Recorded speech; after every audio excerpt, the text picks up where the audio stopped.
Assertive ആയിട്ടുള്ള communication ബന്ധങ്ങൾ healthy ആയി മുന്നോട്ട് കൊണ്ടുപോകാനായിട്ട് വളരെ പ്രധാനപ്പെട്ട ഒരു കാര്യമാണ്. എന്നാൽ പലർക്കും ബുദ്ധിമുട്ടുള്ള ഒരു കാര്യമാണ് അസർട്ടീവ് കമ്മ്യൂണിക്കേഷൻ എന്നുള്ളത്, എസ്പെഷ്യലി പീപ്പിൾ പ്ലീസേഴ്സിന്. സോ അതിന് സഹായിക്കുന്ന ഒരു ബേബി സ്റ്റെപ്പാണ് ഇന്നത്തെ റീലിൽ ഇൻക്ലൂഡ് ചെയ്തിട്ടുള്ളത്. ഓൾറെഡി അസർട്ടീവായിട്ട് കമ്മ്യൂണിക്കേറ്റ് ചെയ്യുന്നവർക്ക് ഇത് വളരെ നിസ്സാരമായിട്ട് തോന്നാം. പക്ഷേ പീപ്പിൾ പ്ലീസേഴ്സിന് അല്ലെങ്കിൽ ഒട്ടും അസർട്ടീവ് അല്ലാത്ത ആൾക്കാർക്ക് തീർച്ചയായിട്ടും ഇത് ട്രൈ ചെയ്ത് നോക്കാം. സോ ദാറ്റ് പതുക്കെ പതുക്കെ നമുക്ക് അസർട്ടീവ് കമ്മ്യൂണിക്കേഷനിലേക്ക് വരാനായിട്ട് സാധിക്കും.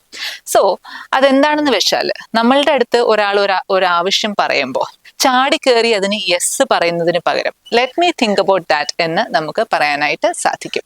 അതുപോലെ തന്നെ ഒരു അഭിപ്രായം ഒരാൾ പറയുമ്പോൾ ഉടനെ തന്നെ അതിനോട് എഗ്രി ചെയ്യാതെ I don't know how I feel about that, ഞാനൊന്ന് ചിന്തിക്കട്ടെ എന്ന് പറഞ്ഞ് നമുക്ക് നിർത്താനായിട്ട് സാധിക്കും. സോ ഇതൊന്ന് ട്രൈ ചെയ്ത് നോക്കൂ. പതുക്കെ പതുക്കെ നമുക്ക് അസർട്ടീവ് കമ്മ്യൂണിക്കേഷനിലേക്ക് വരാം.